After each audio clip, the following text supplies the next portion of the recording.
Hey up everybody, it's Chris here from Guardsman Guitars. Today we're going to talk about open box and B stock guitars. We're going to find out if they're worth the risk or not.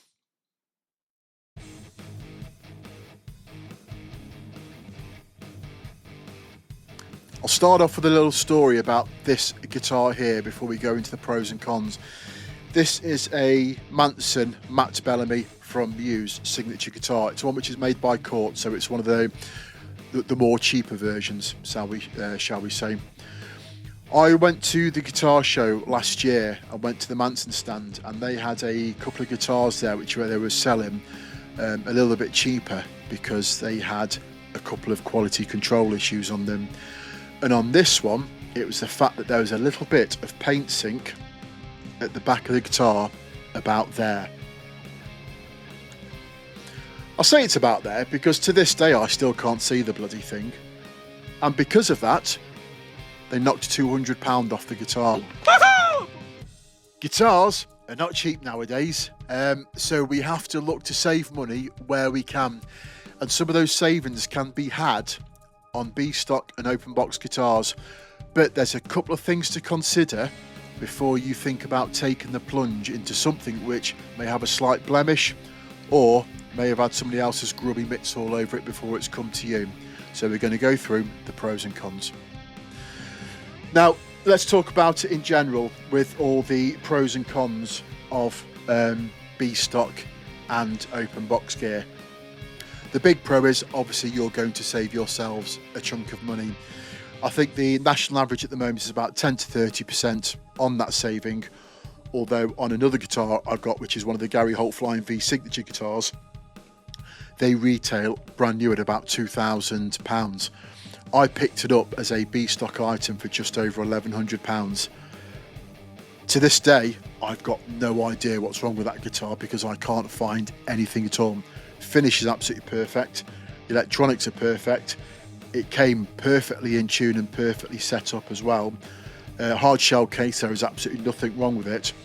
I don't know if it was a mistake on their part, but I got that on a really, really good deal.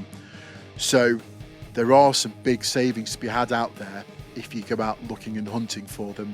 It may take you a while to find them. You may never get it on the guitar you want, but if you're willing to kind of meet halfway when you're looking for gear, you know, there's some good stuff out there at a real cheap price.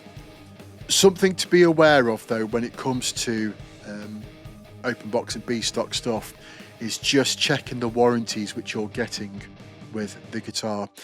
Now, guitars themselves very, very rarely go wrong. They're a very basic system just made up of a few bits of metal and a little bit of wood. So if you're going to have a problem with a guitar, the likelihood is you're going to find that problem pretty much straight away as soon as you take it out of the box and plug it in. Now, when you're looking to buy these items, just check what warranties are offered. Sometimes if you're buying actually in the shop, they may be more limited than what they are when you're buying online. I think that's the case anyway, but don't quote me on that. But I know certainly on looking online with a lot of the B stock and the open box guitars, you'll find that they come with a minimum of 12 months warranty. Sometimes the manufacturer's warranty will still stand on it as well, but do check the small print on there. Also, and certainly with the B stock guitars, just have a look to see if they list any of the deficiencies actually on the guitar. Sometimes they will highlight them straight away. Other times they will have a comment on there like, you know, may show signs of previous use, like a little bit of swirling or whatever like that. But if it's a guitar which you're going to play and keep anyway, well, within 10 minutes of you owning that guitar, it's going to have little swirls on there. You might even get a little bit of a ding on there when you take it out of the box. You know, all these things could happen. So if you're buying a guitar to play and go to practices with and gig with, but you could save yourselves a couple of £100 because there's already a ding on there, then happy days. You know, it's a winner as well. Yeah, check all the details when it comes onto the websites. Check for any deficiencies on there and give it a once over, because if you don't read it and you find something on there and you try and return the guitar, the shop may refuse it because effectively they've told you about all the deficiencies which that guitar may have. Now, something else which would, for me, supersede buying a used guitar on eBay to something like buying second hand from a shop or an open box or a B stock one is the fact that you will have had members of staff there which would have looked over the guitar itself. Some of these guitar companies, they're big companies now, they have warehouses where they will sell the stock from, which when they have it delivered in from the manufacturers or from their suppliers, they're not going to open up every single box, take a look, give it a setup before they send it out. It's going to turn up in a box, and that box is going to come to you still sealed up from the manufacturer. Now, if something has been returned to them with a listed defect, they are going to probably spend more time looking at it and rectifying that defect. So if you were to buy something, certainly which was B stock, that's had a member of the shop's eyes probably cast over it. So there is every potential that you're going to have a guitar coming to you, which is, yes, might have a slight mark on it, but it's been checked thoroughly, may have even had a bit of a setup, and everything been serviced on there as well. So, you could probably have a B stock guitar coming your way, which is in better nick than what some of the brand new guitars are. And that's certainly happened in my case with the Gary Holt guitars, which I've had to send back because of quality control on them, and the problems I had on them were absolutely atrocious. I have been a sucker and bought the Snow White one again, which was I think it was either an open box or a B stock one, I'm not quite sure. That came to me in better condition than some of the brand new ones which I've received. So again, it really is worth a punt.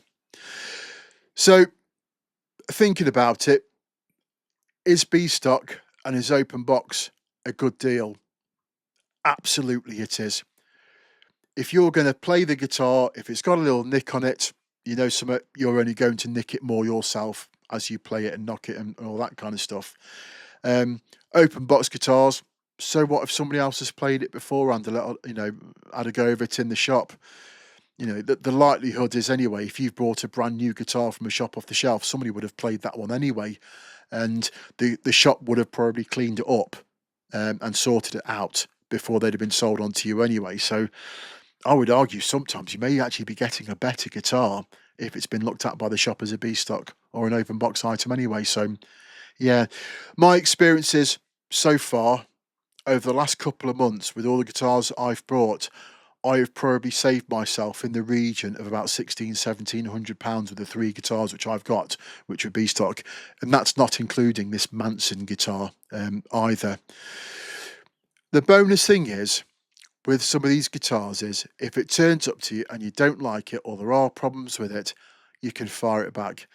May cost you a couple of quid in postage, but actually if there's a deficiency with the guitar, 9 times out of 10 the retailers will actually sort postage out for you for free of charge. They're not going to want to lose you as a client, so they're going to look after you in the best way possible. But check the small print whenever you buy one of these guitars.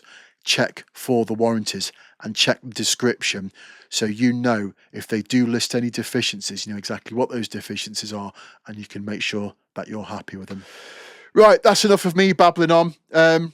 If you do have any thoughts, any questions about anything, or if you've had an experience buying some of this gear, let me know in the comments. I'm genuinely interested to know what sort of issues you may have come across, or actually what good things have happened to you, how much you've saved, the condition of the guitar which you've had.